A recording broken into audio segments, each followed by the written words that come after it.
I find it interesting that I asked you two the same question, and I asked, are people coming to or leaving Atlanta?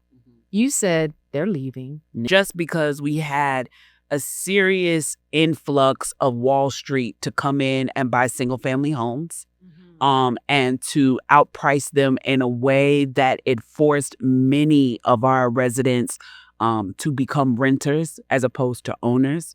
A lot of our legacy residents who had lived in communities in the city proper for 30, 40, 50 years either have been taxed out of their homes, and for the ones who unfortunately transition, the next generation of their family was not able to, as we would say, keep grandma's house. Comrades, welcome to Not All Hood.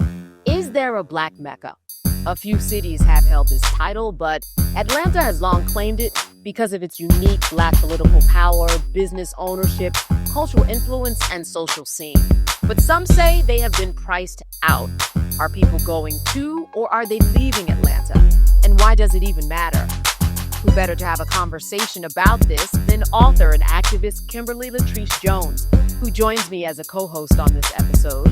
We also brought in author and professor Dr. Daniel Black to discuss whether or not Atlanta still serves as the beacon of Black prosperity it once represented.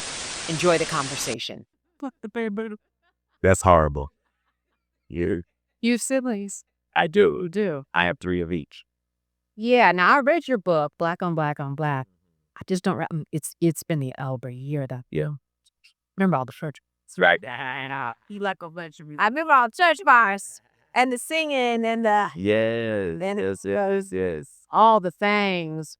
All the things. And how long? And so when you graduated from Clark, you never left Atlanta? I did. I went to England and got a master's, Oxford. Okay. Then I went to Temple and got a PhD, and then I came full circle. Okay, so you have seen some cities. All right. And you've seen a lot of cities. Sure. And you actually left Atlanta, went to Chicago, right? And then came back? Or LA? Yes, so I moved to Atlanta in 95 and stayed there for like a year, went back home to Chicago for several years, moved back to Atlanta State for a year, then went to California. So I was in California for 4 years and then come back here ever since I came back. So do you believe in this concept of the Black Mecca? You know, I'm from North Jersey. I come down here to record the show. And then, you know, it's an amazing feeling.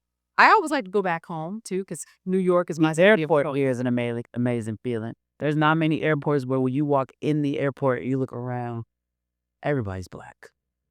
Even the art. Yeah, yeah. Even in the art. Like, I remember the first time I went to Jamaica and I got off the plane in Jamaica and I saw like the murals that they have in the airport of Jamaica of like Marcus Garvey and all these people. And I was like, oh my God, there's Black revolutionaries on the walls. And then when I did the exchange in the airport and got my money, I'm like, there's Black people on my money. And it was a bunch of authors. We were traveling in for this thing that they do. It's amazing. You should do Beauty in a Book Box. I had to connect her to that. Beauty in a Book Box? Beauty in a Book Box. It's a subscription box that comes once a month and you get beauty products and a Black author's book in it.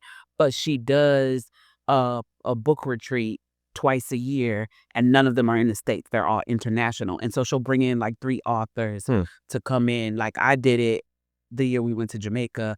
Tamika Newhouse did it and she would have to go to Iceland. I was like, y'all could take me to Iceland here? I could take myself to Jamaica. Yeah, she went to go see the Northern Lights and everything. And I was like, and it was the next year and they booked her in Geely. And I was like, me Jamaica, you Iceland. Because Hallmark, here she goes with her Hallmark. Here she goes with Hallmark. Yes. So I was with a bunch of other authors who had came in from other parts of the country. And I was like, all the money, all the views on the wall, all this. And they were like, Kim, you live in Atlanta. And they're like, you live in the Mecca. They're like, this is not exception. This is not an abnormality for you. And I was like, oh, no, it's not. But do you feel like that when you're here? That do you feel like, yeah, I am Black when you're in Atlanta? I don't know how I think about it consciously, but I think it's true. And I think it's true because I actually think it's true because of slavery. any place that you bind people for 400 years, at some point the descendants of those folks are going to gather, right? And so it would make sense. A Black Mecca in America is going to be in the South. It could have been here, it could have been Mississippi, Right. it could have been, Alabama. right, Sure. but it's going to be in the South, right? Because this is the place where Black people have our roots, And I think the other thing that makes Atlanta peculiar is the conglomeration of HBCUs. So you get so many college-educated Black kids, Black young adults, each year turning out. Clark Atlanta, Spelman, Morehouse, Morris Brown, ITC, Morehouse School of Medicine. You have all these schools right here together. And so you get literally thousands of middle-class educated Black kids, all who graduate every year, and many of who stay. Yeah. Listen, you stayed. Yeah. For people who don't know this, you went to Clark. Yes. And then you graduated, and then you went away. Right. More education. Right. Oxford, Temple. When you came back. I came back, right. What brought you back? The memory of having been here. Yeah. Right. I had such a great time at Clark. I had such great, incredible professors. I had an amazing education at Clark. I just had an absolutely amazing education. And I wanted to then assure that for future generations of Black kids, because it had happened for me and it had changed my life. So this is my 32nd year on faculty. Oh, so I pray I've been doing what was done for me. Yeah. Look, they like you. They like you. This your stand. They're gonna keep you. Yeah, they want you. Look, especially with the speeches that you are giving online. Well, graduation. Certainly, I try. Always going viral. Always on viral. I am sure that you increase the applications there. Well, I won't deny that. Okay. I'm sure there's a link. That's right. There's a correlation somewhere. Yeah. It was one of your most popular, by the way, that you saw. Hey, that's gotten quite a few million views. Well, I mean, the graduation speech I did last year in 2024 really hit hard and has just gone all over the world. And everywhere I go, every airport, every conference, everywhere I go, people reference it or talk about it. And so I'm just really, really happy to have said something that moves Black people like that. That's really what I'm really talking about, the ways in which that speech really lit a fire under Black people in terms of self-love and self-determination and a kind of open celebration of themselves. Yeah. I find it interesting that I asked you the same question. And I asked, are people coming to or leaving Atlanta? You said they're leaving. You said, I think they're coming. And I think, I don't know if it's a fine mix, but I'm wondering why you each said that. Why do you think they're leaving? So when I'm saying that I think people are leaving, I am specifically talking about Black people. Okay. So I do believe there's a large number of people who are coming to Atlanta. But my reference to people are leaving are the tastemakers and the culture makers of Atlanta are leaving, and not leaving in the sense of leaving the state, but leaving the city of Atlanta proper, because just Oh, you mean like for the suburbs? yeah, for the surrounding areas and places like that. Just because we had a serious influx of Wall Street to come in and buy single family homes, and to outprice them in a way that it forced many of our residents to become renters as opposed to owners. A lot of our legacy residents who had lived in communities in the city proper for 30, 40, 50 years either have been taxed out of their homes, and for the ones who unfortunately transitioned, the next generation of their family was not able to, as we would say, keep grandma's house. And so we're looking at, for the first time in decades in Atlanta, that there may start being a transition from predominantly Black leadership in the halls of city council and the state house to a more diverse mix, just because the demographic in the city is changing. We were the predominant number for decades. there has been a very large change in the past 14 to 15 years of that keeps ticking up towards us heading for the minority for the first time in decades. And that is due to the housing crisis we are experiencing because, and this is controversial to say, we sold Atlanta to Wall Street.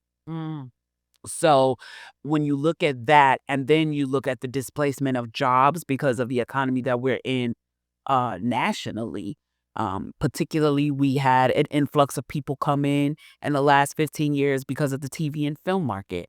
And now that TV and film market is fleeing for other countries and for greener pastures and other towns. And so we had all these people came in from LA and New York, which was culturally diverse. Right. That came in that could, especially what we call in the movie business, the below the line jobs.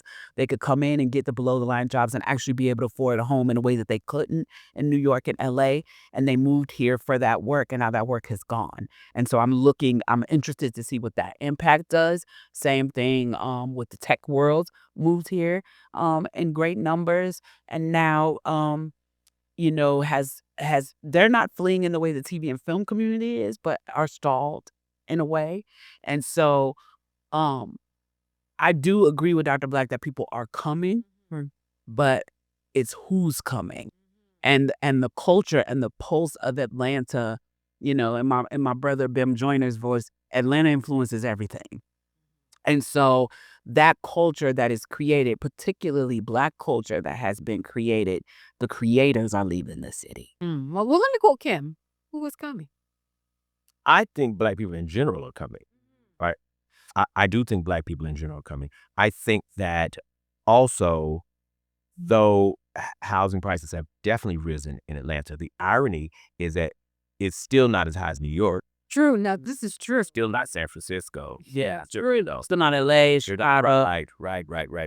The other thing that I think there are some things that are really attractive about Atlanta. You get urban space, you get urban options, and you also get a kind of landmass that's hard to get in, like in LA and New York. Like you can get a house with an actual yard, Right. which is hard to find in Brooklyn. Yeah, or even just buying raw land. Yeah, right. Absolutely. I also think that I've been seeing and hearing a lot of Black folks talk about the notion of moving back to the land, meaning even notion of wanting to raise their own food. And living off of it. Yes. Absolutely. Because, the world's getting insane and all of that now.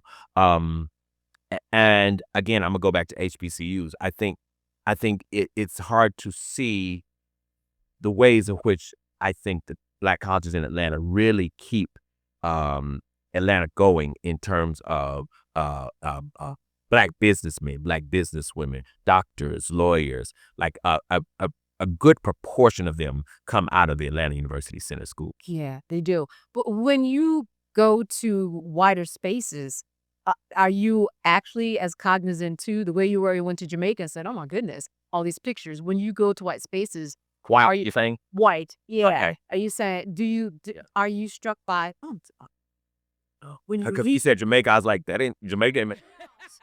No, but she was struck by Jamaica she was struck by Jamaica that some Yes, like Black faces on the money and all of that. You're right. you also struck when you're around in white spaces like, oh, there's white people here. Or does that not settle on you? It does settle on me. Yeah. It also settles on me because, I've lived in Atlanta. At this point, I think I'm an Atlantan, right? Like, Okay. because I've lived in Atlanta more years than I lived in my hometown of Chicago, right?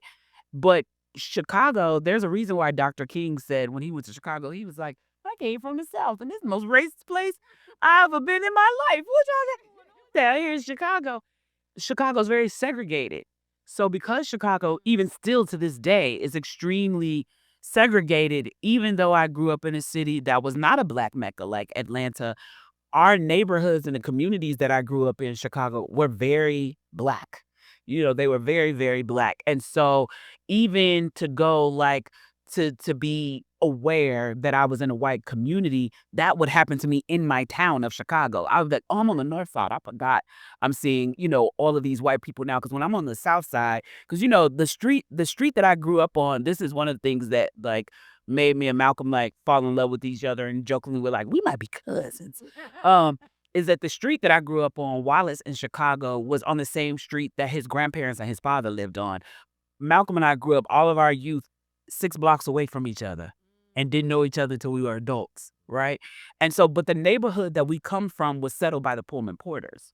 So, like, I would have to go to the north side. And when I went to private school, that's when I was, aware, like, oh, there's all these white people around, because I grew up in a predominantly, middle class, settled Black community on the south side of Chicago. So yeah, when I go to places and living in Atlanta, and then even like when I lived in LA, I didn't live in the parts of LA that are predominantly white. My family's in Compton, so I lived in Compton, and I lived in places like that as well, where it's still very conscious people were there. There are parts of, like, my aunt owned businesses in Compton for 50 years, and all of her friends and counterparts were business owners and educators in Compton. So, for me, I am aware. I was schools in high school and parts of my academic career in spaces that were predominantly white. I've had, the opportunity to have jobs that allowed me to travel the world, where I got to see, people all over the world. And I am aware of it, but I think that my mother, being who my mother was, like, what was instilled with me is that even though I'm aware of these spaces, I don't adjust for those spaces. Yeah. And that adjustment part, I would imagine, is a very big part. I don't think I'm ever aware of it. I don't ever find myself in all white spaces.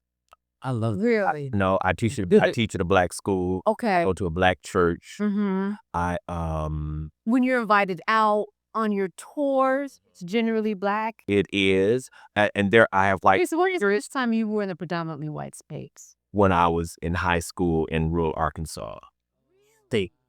Yeah. And of course, I went to Oxford, England, and that was pretty white, but it was really pretty. It was fairly Black too, because there were lots of international students. But certainly in my adult life, and so, and I'll go to white schools and speech. Sure. But even when I do that, most of the audience at the white schools is the Black students of the white schools. Copy. But that's because I'm always talking to Black people. Right. Yeah. Right. Yeah, that's my audience.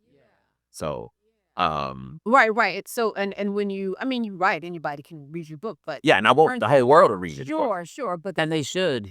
yeah, and they should. They should. But the people who pick it up when you go out, they are predominantly Black, for sure. Do you feel like you unconsciously or consciously have curated that life for yourself to be in predominantly Black spaces? And I know you're saying it's also because of what you're talking about and who you're creating for. But do you think on some unconscious level you're like, I'm so blackety black that, like, you know what I mean? Like, I'm unconsciously in these spaces. And I don't think so. I don't think so, because I've never ever thought about it that way. I think that I'm just so radically Black in terms of the things I say that most white people would not volunteer to be my audience. Understood. Sorry, you must be laugh. No, I get it. And they would not volunteer. Be my audience. That sounded a little sinister. I'm just simple. I wish they would. They would not want to black, because you said that. Now in my mind, I saw Dr. Black in, like, his cape. What? That's so. I never thought about it. I just never thought about it.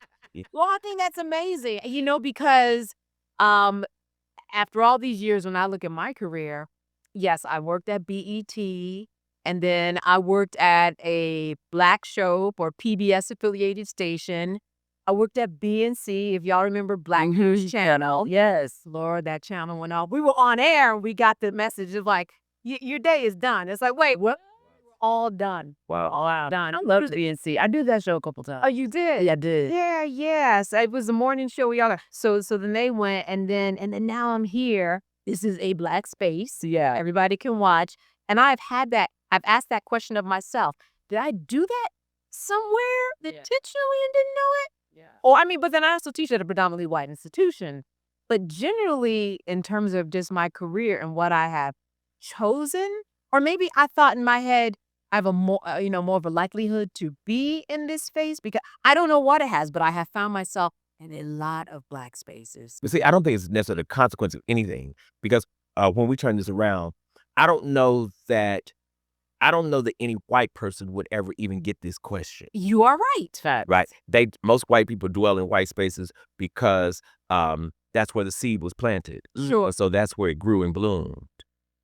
Right? And say, I think the same thing, right? I think the same thing for me in many instances. What's also true is I think that white people get the privilege of ubiquity. Like, I think they get the privilege to move and to be and to exist and never have to explain it, never have to justify it. That's right. I think Black people always have to answer the question of why are you over here? We Why- do, because of the fact that I will leave the house and I will not have any thought of, okay, I'm Black getting into the car until somebody else reminds me. It's always a reaction to something, for something that I either need to adjust because I've learned that that's what you do, or something that I have to answer to because, well, answer to it because you have to get through the day. Let me give you an example. Moved into my neighborhood, easy beauty, easy. What I say, my girlfriend says easy, breezy, beautiful instead of cover girl, color girl.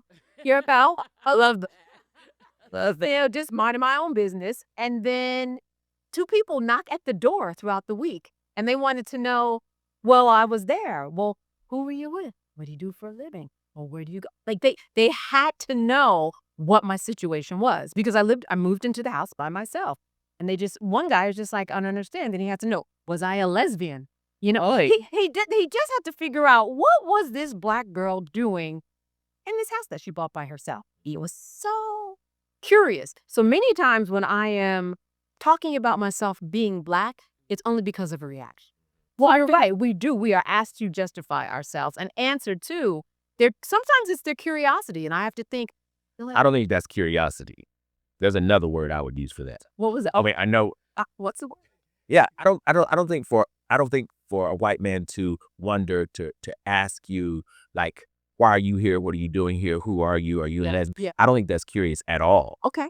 Right? Because that doesn't sound like creativity budding. No. That sounds to me like white supremacy, quite frankly. Yeah, I was gonna say it sounds like policing to me. It sounds to me like this whiteness is trying to figure out how did this encroachment happen. And the teaching, though, see, this doesn't happen to you at your job. The teaching I find more just at work. And even that, you probably would say the same thing. And I need to look at how people at work, especially when I was first there, would treat. It was, Well, I think also as a community, we've also are very aware of that style of policing, the consequence of it. Because the consequence of that to Black bodies for us looks like Emmett Till's casket open. Why are you here? Who are you talking to? In which way do you speak to this person? I have a theory. I just want to be clear. This is me. This is my philosophy. okay. Theorize. Kim theorized. This is a Kim theory.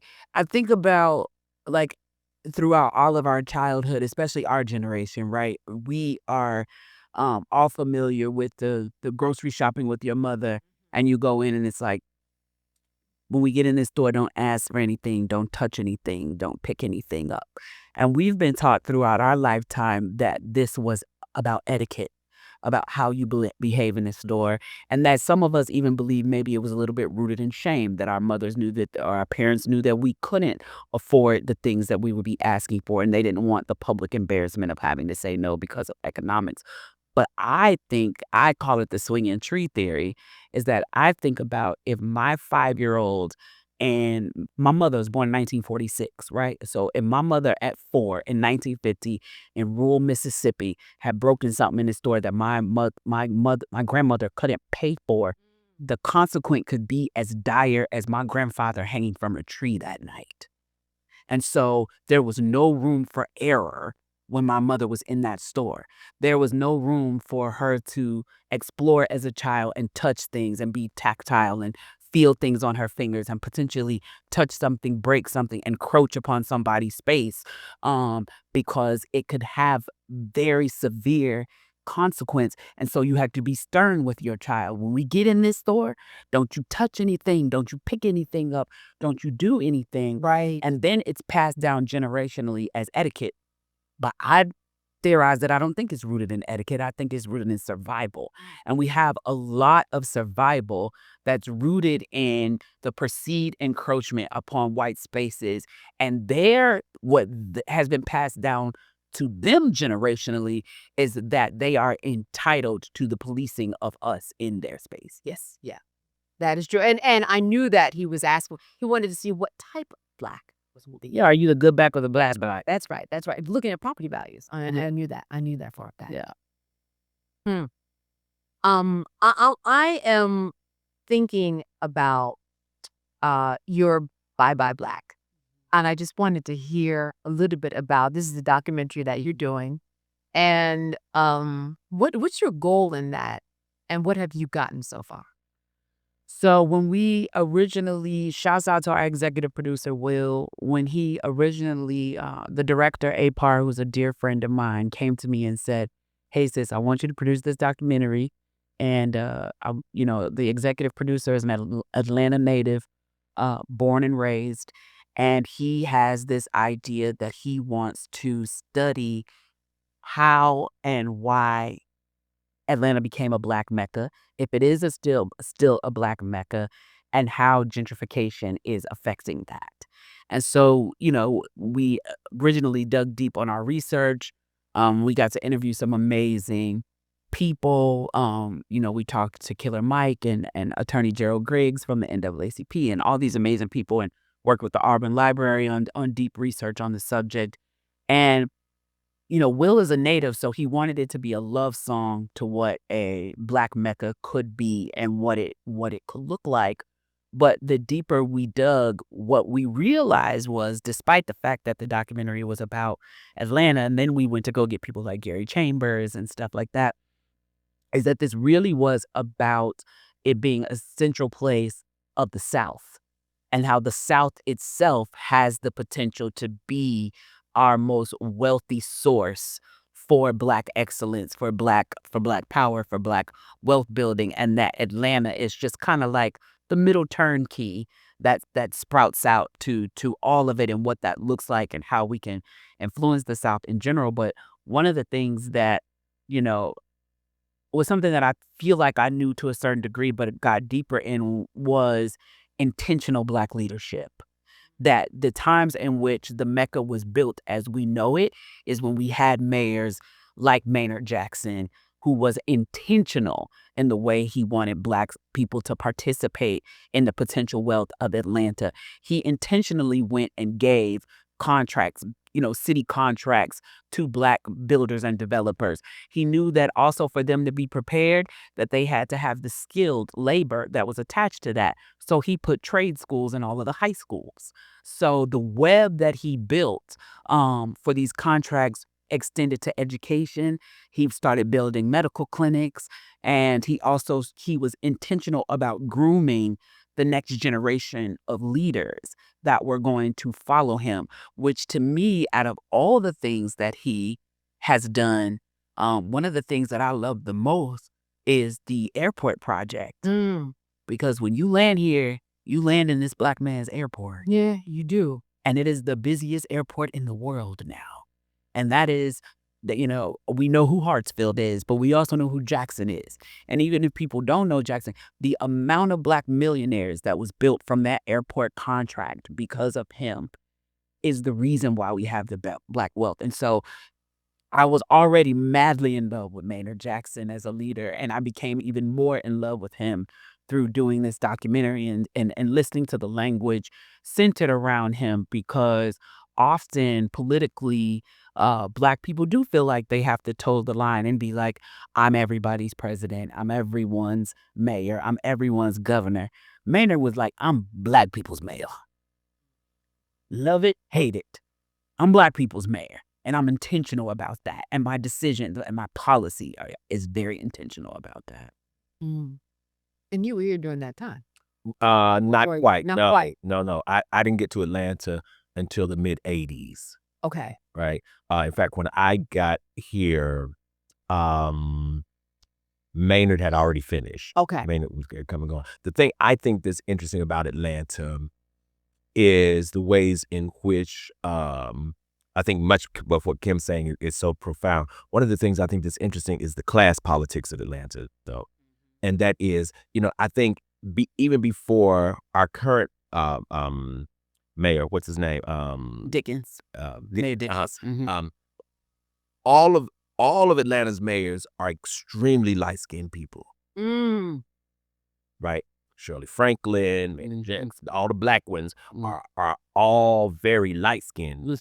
Right, which means something in terms of coming from the South, right? Right. Yeah, we know it does. Yeah. And so Atlanta certainly wanted a certain kind of black royalty, right? And in many ways got it, right? But there are politics around that. Even skin color politics, I think that's extremely important. And this played out once again in AU Center schools too, Right. because there was a time when most of these schools were filled with light-skinned black kids. True. True. And so I think that piece of the dynamic is important at some point for some sociologists to look at too. That's not my lane, Right. but I have noticed it. You've noticed it, Right. and you have noticed that. And I remember in your book you've noticed that in other spaces. Just Sure. Oh, for sure. we prop up as to what beauty is. Sure. Exactly. Yeah, we definitely have gone into that. Absolutely. I think I could not agree with that more. Particularly my video that went viral. I think a lot of times if people go back and look at it, they latch on to my monopoly analogy of explaining, how the disparagement in wealth and what that looks like in terms of monopoly, and they lean into the middle and end piece of it, where I'm talking particularly to white America and about white America and their participation in our demise. But if people listen to the beginning, like how it starts, the first of that 6 minutes, the first 2 minutes, my commentary is to the Atlanta black bourgeois. And I say I've been hearing a lot of things, particularly from wealthy black people, and that the spark of that video was rooted in my response to something that really, and we talked about this before, that really bothered me, is that when I went down after the civil unrest that took place around the CNN Center during the civil unrest connected to George Floyd, there were upscale wealthy black people. There was some colorism in that participation, which made me think about it when he said that had purchased out of their own pocket things to repair all of the buildings downtown Atlanta. They had bought the material you need to get spray paint off of buildings. They had brought their own cleaning supplies. And I was down there doing some woman on the street for a documentary, and I kept asking them why they were there and why they had spent their own money to clean up after the civil unrest. And many of them, to just cap it, said, we don't want them to think that we're all like this. And I was like, who is the we? Who is the we, and who are the they that you speak of, that you are concerned about? And it struck me, and honestly, that's why I come off so angry in that video, because that is the spark, which is why the first 2 minutes is about the black bourgeois, because I'm like, first of all, Dr. King already taught us that riots are the language of the unheard, right? We've asked and we've asked and we've asked again until there's a bubbling point, and if you, and the words of our good brother Tupac, if you keep opening the caterer's door to the food, the man outside eventually is coming in. And so that first 2 minutes of that speech is me breaking down my frustration with the ideology of the black bourgeois in that moment, centering the white gaze, and how that bothered me. And so I think a lot of times, because our words in the diaspora are so public and our culture has been so bought and sold, we have difficulty having those in-house conversations, because we know that if we have them, any platform that we're having them on is, generally speaking, not owned by us, and then it'll eventually be weaponized by us. And it has put us in a position, to me, to a degree where we not only lie to the world, but we're lying to each other. I'm going to have you respond because I do not want this going off again. Go ahead. I agree. I do agree. I think also that still for me, I think we are a bit too ensconced in respectability politics as Black people in general. Part of this is because I think we as Black people, I think we cannot yet decide just how much white supremacy we want. Right. We don't want all of it. Most folks are clear about that. But we want pieces of it. And the problem with wanting pieces of it is that it is going to take respectability politics to get it. We, in many instances, we hate the performance of what it means to participate in some of these traditionally white-centered spaces. But we cannot seem to get rid of the desire. It's like the way often we as Black people have imagined heaven, right? Our imagination of heaven is really, really very much governed and controlled by capitalist politics, right?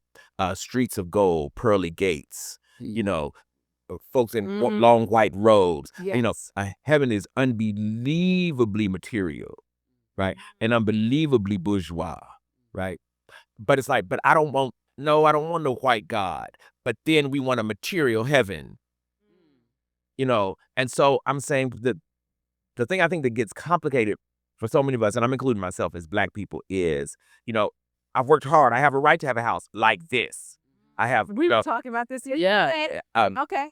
But I think that's really an announcement of the ways in which our hope has been, in many ways, to insult whiteness with our achievement, and not just have it.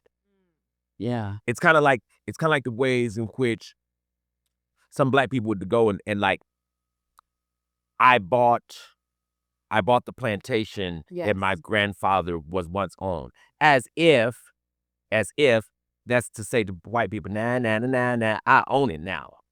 See, that's misguided though.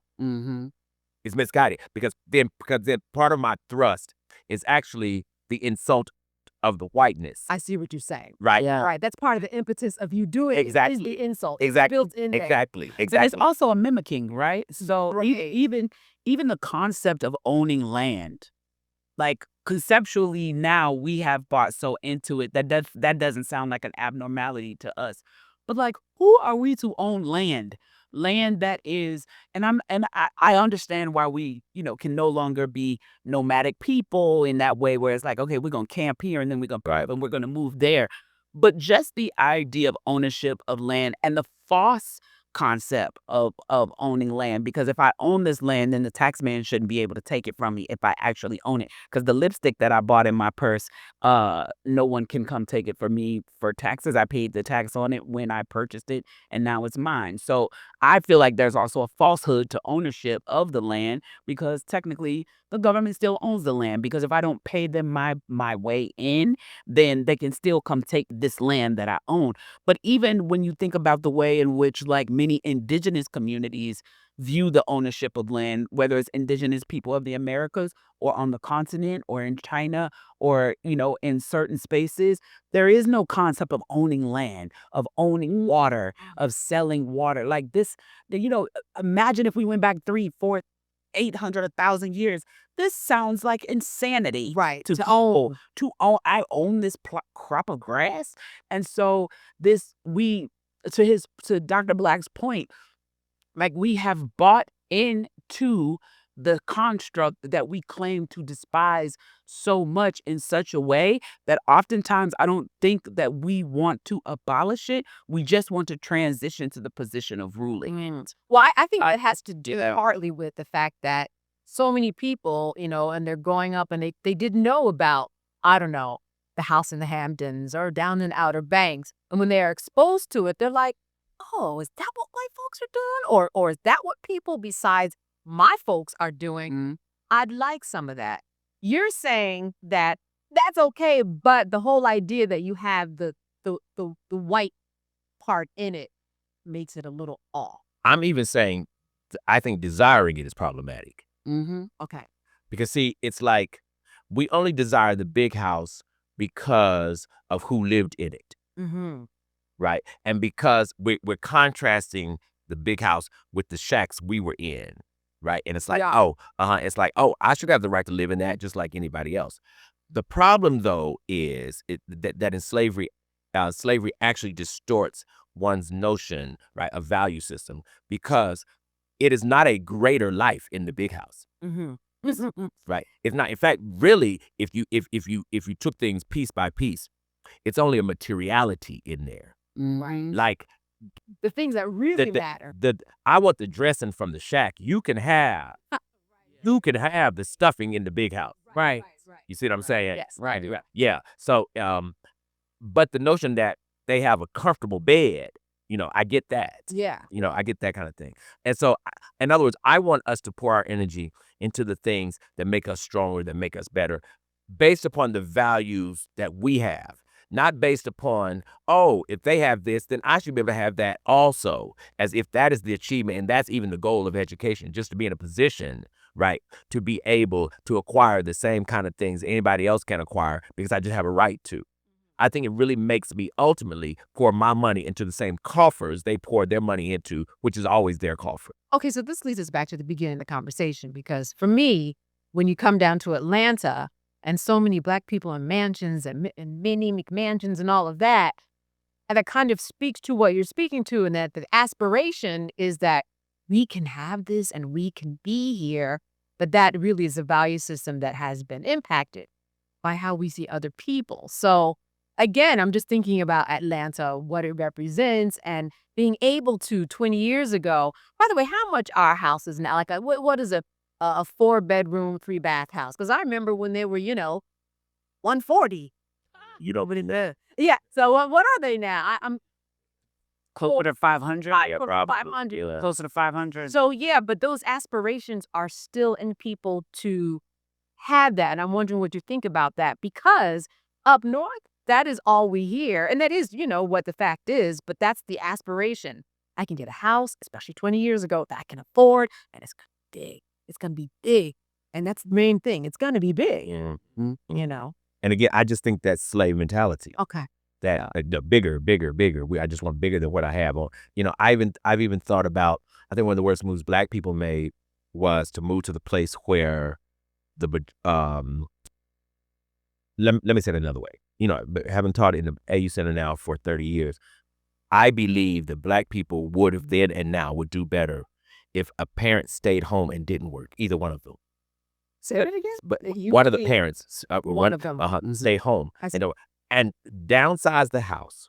Okay. Go from a 5,000 square foot house to a 2,500 square foot house. Same people, right? But you can pay half for it. Right. But the level of your influence multiplies in it.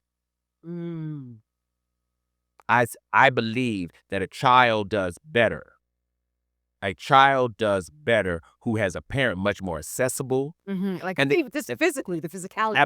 Absolutely. And parents, we're killing ourselves. We're spending all of our energy, most of our time, trying to do the things to pay for this mansion. You got that right. Right. So the kids are, of course, they're on social media. Of course, they're doing other things because we're exhausted, because I'm trying to work 2 jobs, right, to pay for this. But what we're trading out for it, it's not worth it. I think about Prince George's County, Maryland. Very wealthy Black county, but also has a seriously high rate of domestic violence. And for the reason that you're saying, because when money is an issue, Tasha, everything's just fluid inside of there. I always say my inspiration, the person that, we have waves of inspiration throughout our life. I'm always think it's funny when people are like, who's your inspiration? And they're like, John Jingleheimer Smith. And I'm like, it changes from day to day. I'm inspired at this table with this conversation today, and I'll be inspired by something tomorrow. But one of the people who I am consistently inspired by is one of my older sisters. And the reason why my sister is one of my inspirations, my sister's an RN, has done well for herself, her entire life. She was of the 7 of us, she was the good one. She was the one who followed the path, who went to school, who did everything right. But the reason why my sister Gigi is my greatest inspiration is because my sister accomplished the thing that was the most important to her. is that she bought a multifamily home. And that's all she cared about. And it wasn't about proximity to whiteness or anything like that. It was because she wanted a space where she could have a large family. So my sister's children are now adults. Like they're grown, they're married, they have children, they have families of their own. Her children live there in that multifamily home that she purchased. Her daughter lives there with her husband and their children. Her son lives there with his wife and his children. And even when they are busy and surviving, Gigi is there. Right. My sister is there. Sure. I call my communion. It's very communal. I call my sister all the time and I'm like, what are you doing? And she's like, it's just me and the grandbabies. And and all five, all of her grandchildren are there and they're playing in the living room with Gigi and she's cooking for them. And my sister still works, but they work as a system, her children's spouses, and the kids, in a way that those kids always have somebody. They always have somebody. Yeah. And guess what?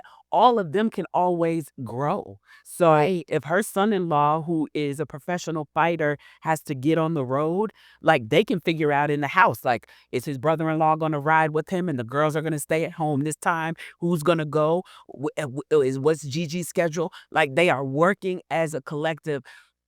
And I'm going to be honest, there are people who don't understand that plan. And they're like, your kids are grown. You should put them out. They shouldn't still be there. And I'm like, don't you listen to those fools who are like what you have created, what it is giving your grandchildren, money came by. All the proximity. And really the way that we live and the cost of living, it is made for where living like that makes more financial sense. It does. I mean, the houses that people, especially in this economy, that are being built now, it literally almost makes people feel like they're forced. We were talking about this earlier. It's like, if you're married, you're in a better position because you have two incomes. Yeah. But other than that, it's hard to singularly kind of move to, Atlanta or Prince George's County like I moved. And so there are a lot of things in society that kind of lock you in to doing things, or maybe you feel compelled to do things because it's just so expensive. And this world is built on you're married system. Yeah. Right. And what she did was intentional. Like the way her house is built, those two couples have their own entrances. Like they can't get into each other's spaces. You know what I mean? Right, Like it was designed that way. And I think that to Dr. Black's point earlier of people talking about returning to the land and moving out further so that they could get more space, a lot of people are doing it for that sense. You're seeing a lot of like Black communities popping up where you'll see the ads that, run on TikTok that are like, these 12 families bought this plot of land. Right down in Atlanta. Actually, right. Yeah, brought this. And there's a lot of them now that brought these plot of land together and they're all building houses. Well, they're not all building houses there just because it's cheap. They are also trying to build a community. They are. That's a piece. With their own systems. Because it's like at some point when we recognize that adjusting their system is not happening, then we're all going to start leaning into that and saying, I need to create spaces where I can create my own system. Yeah. Listen, I wanna pivot. And we have about 10 more minutes. Or it could go further if you need to talk about Malcolm, because I know that you were his mentor. That's how I was introduced. My mentor. That's why you are on here so many times, sir.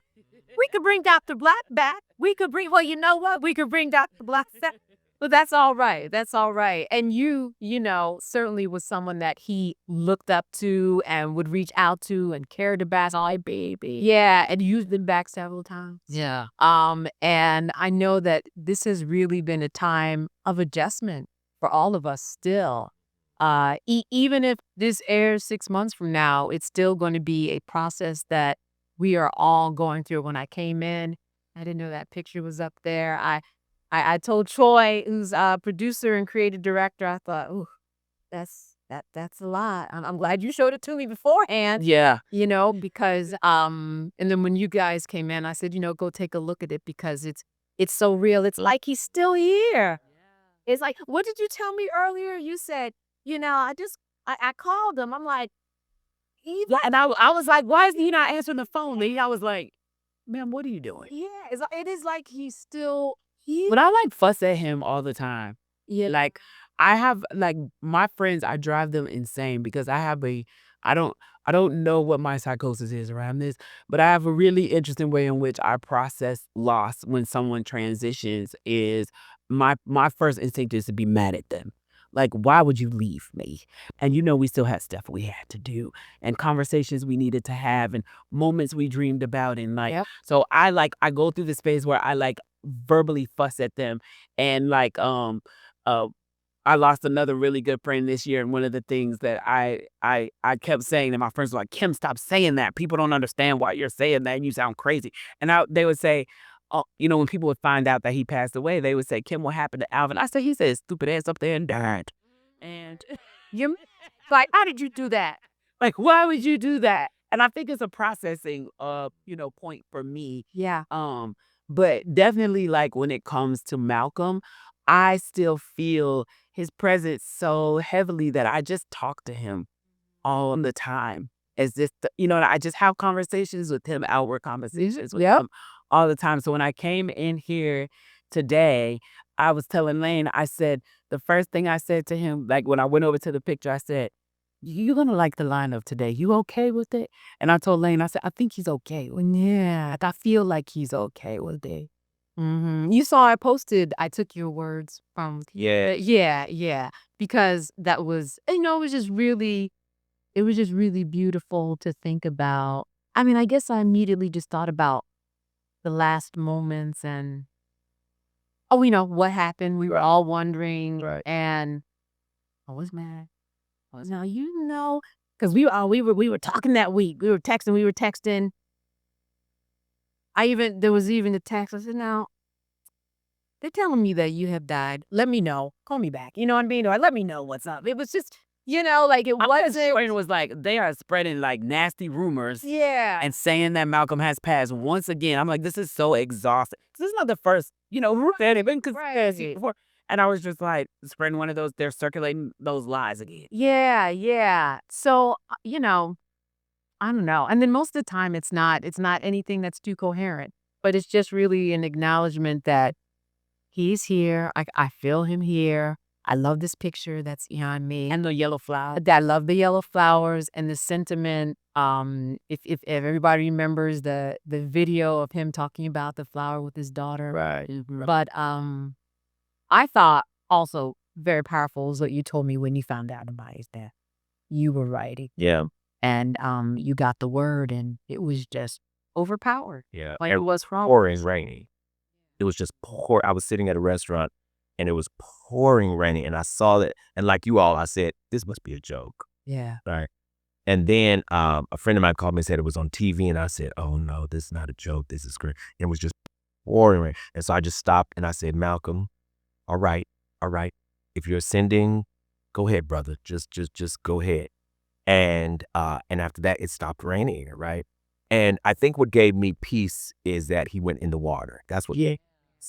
Because we came here in the water as people. So from the Atlantic Ocean to the Mississippi River to the Euphrates to the Congo, we had to escape across water to go from slavery to freedom. Like every movement of Black people happened with some waterway. In the womb. And in the womb, absolutely.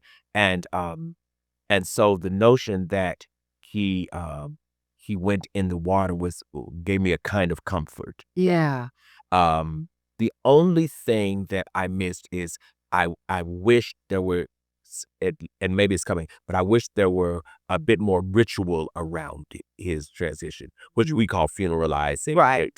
Whatever it could be, because I think there's a way in which ritualizing helps those of us who are still in the living realm to bring closure, to have peace about it, but also to be able to meet God and the ancestors in a spiritual space and to have our conversation about what this is, et cetera, and to send our brother off collectively when somebody just kind of vanishes. Yeah. You know what I mean? That Closure. yeah, it makes it hard for the closure to happen. Yeah. No, I completely agree with that. I think,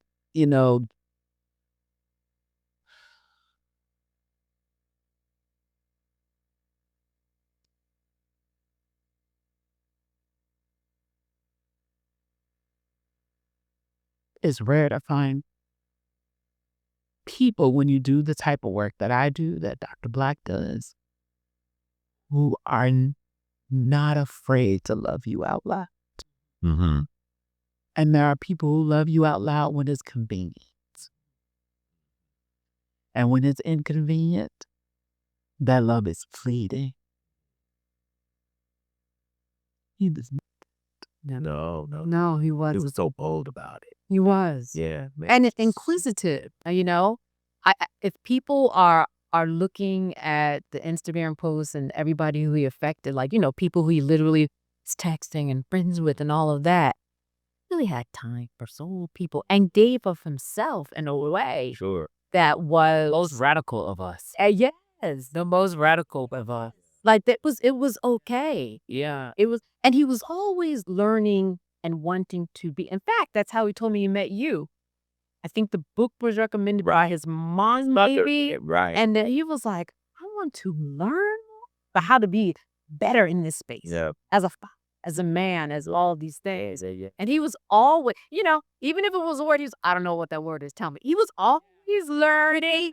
He was like, I want to learn and I want to be that sponge. And that was incredible. I was amazed by his humility and his accessibility. I mean, to be as known as he was, I mean, this was a brother you could call up and he actually answer the phone. You know what I mean? Yeah. Or text you or whatever. Yeah. And I felt like he never, ever, ever outgrew his calling. So I feel like he was always walking in his calling, and he was always he always went out of his way to make himself available to people. He did. I think it was just a beautiful, beautiful thing. So for me, if there's an angel we needed, he was the one. yeah, he was definitely special. Yeah. In a really, again, to like what we were talking about, it's like, yes, he is this iconic creator. Yeah. And we would never, deny that. And his work changed the way people's perception of us. Yeah. His work changed the view of young Black men. And he lived so honestly in that and so authentically in that for such a long time. But beyond his creative genius, prowess, impact, just as a human, just as a person, he was so authentic and true and accessible, and he loved us. He loved his people. He did he's like, listen, I'm accessible to the world, but I'm also not in denial that I have a special place in my heart for my people and who they are. And again, that shows how he was intentional about his friend group and who he chose. He was very selective. Very, very selective. And, choosing Dr. Black as a mentor and choosing, me as a sister and in those choices and, people that, people are afraid of, like Reza, choosing to love Reza and Shameless. I was telling somebody a story the other day about how one of my, late night Instagram rants that I went on about, my issues with the way that Black people are handled in the music industry and that my expectations of young Black men in the music industry. And Malcolm reposted it, as he did a lot of my stuff. And then I saw, and I won't name names. But I saw several other people who follow him repost the video. And then later that day, I saw them all take the video down. But it remains, even still now, on hidden page. Because if he felt it were tried and true, he was not intimidated about exterior perception. Yeah, that's right. That's also how he felt about. Let's know that we will rise to the highest of expectations and how Black folks are portrayed. Even this show, let's be careful about who we put on. Yeah. And I'll be careful about who I am actually out there, acting with and associating myself with. He kept all of that very close to him and always had that baton. Absolutely. And it was always ready to teach and passing on like we can do better. Yeah. We can do better. And it's okay to have the conversation that we can do better. That's right. And that's the thing that I loved about him is like that we can have the conversation, which this platform was built on that. Like that you guys wanted to come together and say we can find a way to have this conversation. Let's do better. And I just feel like just from my personal perspective, I'm like spiritually, I'm just like I thought this always, and he and I talked about this always. Like I'm like Malcolm, we're just meant to be present some way because the fact that we spent our childhood playing blocks away from each other, and there's a park called Fernwood Park that was dead smack, but in between on our street. Yes. In Chicago, that was in between my house and his house. And I'm like, I played at Fernwood all the time. And he's like, I played at Fernwood all the time. And we're only a few years apart. So I'm like, the chances that we didn't play at that park at some point in our childhood at the same time is slim. Very slim. But that we were adults when we found each other in this way is like I've always took that as like you were in my life plan. In fact, I would love. Is there a bottle of water here? Yes. That's Because if I would love to pour a libation, Yeah. right, to Malcolm, because I've not seen that happen yet, right? I'm gonna use the water we don't buy. And I'm gonna use this cup since this is his. And I'm going to have you pause for a clean cut. Okay. Go ahead. We come in this moment to give thanks to our ancestors, those who fought, bled, and died for us, those who stood for us, those who gave their lives for us, those who shed their blood for us. A libation is an African cultural medium whereby a people gather to say thank you and to give acknowledgement to those who came before them, upon whose shoulders they stand, so that they never get so full of themselves that they ever forget that a people's greatness is only because of the ancestors who precede them. And so we come in this moment to honor a man, but we're going to honor the other ancestors who preceded him. So we give thanks for the life of folks such as Harriet Tubman, Ashe, such as Langston Hughes, Ashe, Baldwin, Ashe, Fannie Lou Hamer, Ashe. And y'all can call out names too. We're just calling the names of ancestors. Yeah. Let me see. Yes. Martin Luther King. Ashe, Frederick Douglass, Maya Angelou. Ashe, Ida B. Wells. Ashe, Shirley Chisholm, Ashe, come on. Gwendolyn Brooks, Ashe, Paul Lawrence Dunbar, Langston Hughes. Ashe, Henry Highland Garnett, Sojourner Truth. Truth, Charles Chestnut. absolutely, August Wilson. absolutely. Marcus Garvey, Ashe, Toni Morrison, Ashe, and Haile Selassie, absolutely, Ashe, Patrice Lumumba, Ashe, Nkululeka, Ashe, Mansa Musa, absolutely, Sundiata, Ashe. And to this long list of powerful elders, we now in this moment, we add a name. And it is in adding this name that we give thanks for a life that we actually knew personally ourselves. A man just as great as all the other names we just called. A man who in half the time lived a life where he prepared the way and opened the way and cleared the path that we might know and love ourselves into perpetuity. We now add the name Malcolm-Jamal Warner. Ashe, and Pasheo.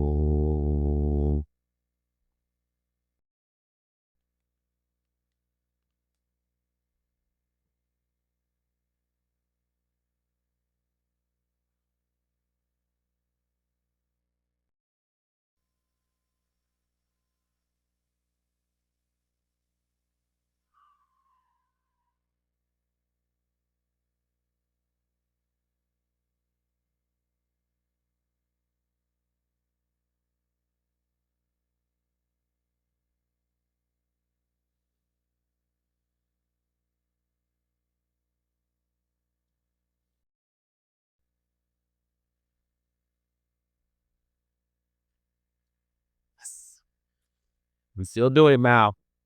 Sure. Always. Yes. Always. Thank you for having these on the. So thank you for being here. Oh, no. So awesome. Okay. All right, that's it for this episode of Not All Hood. We appreciate you listening and joining in the conversation and just being a part of it all. We want to hear from you. Drop your thoughts in the comments, share this episode with a friend, and let us know what resonated with you. And please, please, please send us pics of you rocking the non-merch. We want to feature you in some upcoming posts. All right, also make sure that you subscribe to us on YouTube, on Fanbase, on Instagram, and really do that to stay locked into all of our future episodes. Be sure to support the movement. Grab your merch at www.notallhoodmerch.shop. Every purchase helps us keep the conversation alive. We've got some powerful conversations coming up, so don't miss next week's episode. Thank you guys for joining us.